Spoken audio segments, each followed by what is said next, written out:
What's going on, everybody? This is Lee with Untapped Potential. We're here to do another daily quest, and we're actually going to try to knock out two at once today. We're going to try to do the Archetypal using a black-white deck, and at the same time, we're also going for Grave Pact, which will require us to sacrifice 20 permanents over the course of as many games as it takes. So once again, we're going to go ahead and get started, build ourselves an Archetype deck using black and white. It'll be tricky to see how many sack outlets we can get in order to get our sacrifice creatures quota, but I think we'll be able to get some really good results. Let's go ahead and build things up real quick. Alright, well, it's making a start with the enchantments, and we're off to a wonderful start. And I do not mean that for a moment. As far as the things we see here, Grasp of the Harrowmancer is one of the single best cards in the entire white format right now. And Nimbus Wings will probably not go amiss for letting us do damage. We're not finding any sacrifice outlets, however. Hopefully we'll find some in step 2. And now we have to go with creatures that synergize with the enchantments, which means Blessed Spirits, as many as we have. We have our whole play set. Gonna go ahead and grab our Heliod's Pilgrims, the better to find them with. We're gonna run 4. And Child of Night is just a very solid early game threat with lifelink built in, always a nice feature. And as far as the rest of these things go, so far our mana curve has been in the 3-to-3 ratio. So let's go ahead and also grab a First Striker with Flying. 3 copies of that should do nicely. Finally, we get to the part where we can actually make this deck start to tick. We'll go ahead and throw in Liliana. Knight of the White Orchid as a 2-of seems pretty good. Corpse Hauler here as a way to actually start sacrificing some things. Won't that be just lovely? I don't think I want the Bitter Rev. Okay, what we'll do, we'll take the Corpse Hauler. We'll throw the Bitter Revelation back. Go ahead and grab Kytheon's Irregulars just because it's such a good card in this deck. Get our 4th Corpse Hauler. Final Razorfoot Griffin. Do I want the Juggernaut or do I want the Sky Hunter? Actually, I think I do want the Bitter Revelation here as a way to draw cards. A couple Grave Diggers might not go amiss either as a way to get some creatures back, as most of our creatures are small and may die easily. And finally, a Cursed Spirit has built-in Intimidate, which should make it very difficult for our opponents to block in many matches. So I said we were going to do the Sacrifice game. We might just have to build... I think since it's not an Archetype quest, I think we can do that with any deck we build. In which case, we'll come back and re-examine that. We'll see how many points we can get in the games that it takes for us to win our 2 dailies. That's the way we're going to do this tonight. Finally, it decides to give me my 2 isolated chapels, 4 Orzhov Guild Gates, my swamps, my plains, and 1 cheeky rogue's passage. And hopefully that'll work out for us. Finally, we get to choose our avatar. And since we are in white-black, I think that this seems good. And finally, we'll set it in front of a nice verdant plains. Magical Armor's the name of the game. Let's take it to battle mode and give it a whirl.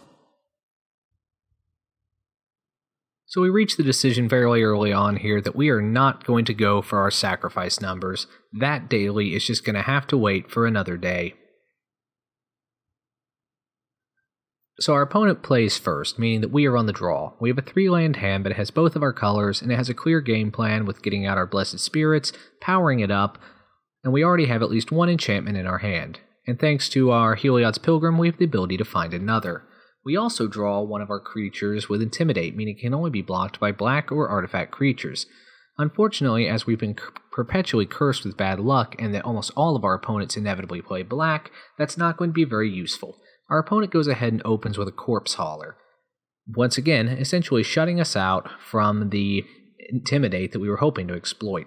Nevertheless, we go ahead and drop our flyers. Our opponent tries to trade with us, but we just decide to take the 2 damage. Our opponent plays a 2nd Corpse Hauler and passes the turn back to us. On our turn, we have hit our 4th land now with Rogue's Passage, and we go ahead and play our 2/2 First Strike Flyer. Once again trying to keep air superiority and to keep the Corpse Haulers off our backs. Our opponent's a step ahead of us though, as he Reaves Soul and destroys our flyer, allowing him to get in for 4 more damage. However, he seems to be stuck on 3 lands, and he's only in 2 colors. If he has a third color, we haven't seen it yet. We go ahead and drop our Heliod's Pilgrim in order to grab a Grasp of the Harrowmancer, easily the best enchantment in our deck, but in the meantime, we power up our Heliod's Pilgrim so that it has enough toughness that it can keep the Corpse Haulers off our backs, and our children, now with a +1/+1 counter, are able to do more damage in the air. The opponent bounces our creature, which unfortunately gets rid of our +1/+1 counter, but it's not destroyed, so we can recast it next turn. We also hadn't used our enchantment yet, giving us another opportunity to do so now. As both our creatures now have flying, our opponent is unable to block us. They do play Liliana in order to try to get at her Planeswalker self, and ultimately that's just not something we are worried about at this time. We go ahead and do our attacks for the turn, getting it for 4 damage and tapping down Liliana. Our opponent drops to 9, as we then play Gravekeeper in order to get our first strike flyer back for another attempt at getting more air superiority. Our opponent does the "I'm about to lose, so why not" attack with the team here, and our opponent does hit us, which gives him a few more life with Liliana, who flips over after her creature dies and becomes a Planeswalker. Since we already have a very solid hand, we discard Heliod's Pilgrim, and as we keep going, we decide that Liliana, even though she can discard cards from our hand, we already have such an established board presence that she's not worth dealing with, and we'd rather just continue to take the pain straight to the opponent, especially as we can keep tapping down his creatures, guaranteeing that we're able to maintain board control. Liliana makes us discard again, and we go ahead and get rid of Child of Night, just because his smaller body isn't so useful in the late game. Our opponent does another Death or Glory attack, and we eat it with our first strike. As our opponent discarded a green card a moment ago to his own Liliana, we can conclude that he was just suffering from mana screw and never found his third color, which was green. Our flyers all get in here, and after a bit of first strike damage, we defeat our first opponent. Half our daily is now done. We go ahead and hope to win it quickly in game number 2. While we wait for it to load, something I've noticed is the AI seems to play a disproportionate amount of green, blue, and black. I can count on a number of hands the number of times I've seen white cards played and red cards, but I almost always wind up against the blue, green, and black decks. Going on to this game now, we keep a hand that has a lot of lands, and on our first turn we get yet another. Here's our opponent once again on black-green, and once again an early game Corpse Hauler comes down to cause me trouble. Fortunately, we're starting to draw some actual creatures, some actual gas, and we go ahead and play Child of Night in order to get a bit of life gain going.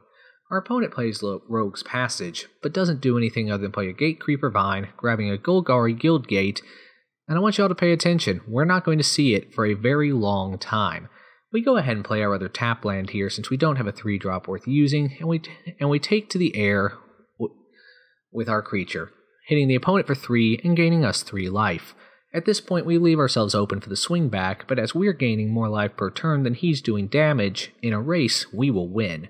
Our opponent plays an Undead Servant, which, if he had multiples in the graveyard, would let him get zombie tokens, but at this time, he doesn't. In the meantime though, even though he can block it, we go ahead and get another creature out in order to keep trying to do as much damage as possible, and with its 3 power, we'll be able to trade aggressively. Our opponent is continuing to play lands, still not the Guildgate, which implies he has a hand very, very full of land and not so much full of creatures. He does play a creature here to destroy our enchantment, returning our creature to the ground. But what we have here is Knight of the White Orchid, which since our opponent controls more lands than we do, we get a Plains for free, and then we play another one, letting us play Grasp of the Harrowmancer on our Intimidate creature, tapping down any potential threat that could block us.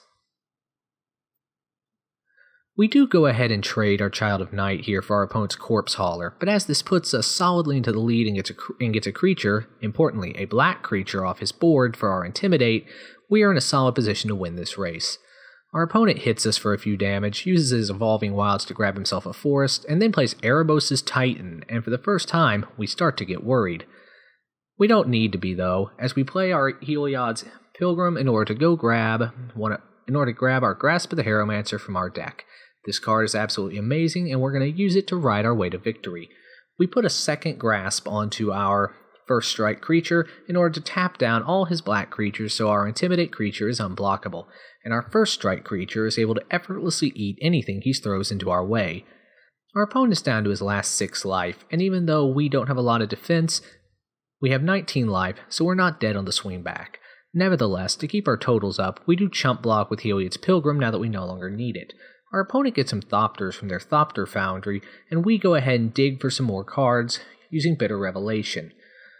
Unfortunately, we just find a bunch of lands, but at least now they're out of the way.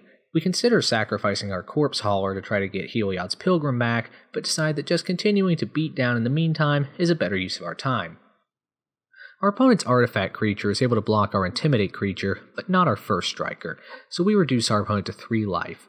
And once again, we're going to take quite a bit of damage here on the swing back, but we have enough so that we will not be killed, even if he attacks with everybody. Nevertheless, we do chump though. You can never hurt to be prepared. Liliana comes out for the final turn, but as our opponent has only 2 creatures and we're about to tap both of them down, it doesn't matter as our opponent's life points reach 0 this turn. And with that, it's 2 up, 2 down, and our daily challenge is complete. 40 more gold in the bank. Finishing our daily didn't actually give us enough gold for a booster pack, but here's an old pack opening from the other day that I recorded. We'll do a quick run through of the cards that we find in it, and then we'll call this video a day. The first thing we find as we open our pack is a Subterranean Scout. You know, very useful in aggro decks, good for pushing through renowned creatures in a white-red build. There's actually a lot in this that was good for white-red. Gear for Gearcrafter is of course always great in Thopter decks, particularly blue-red. Evolving Wilds is of course good in mini decks, especially when you're trying to find a certain color. Bounding Krasis can flash out for shenanigans, Erois' Champion's Double Strike can do some major damage early, and here's our second Knight of the White Orchid, which we actually used in our deck today. This has been Lee with Untapped Potential. Thanks for watching.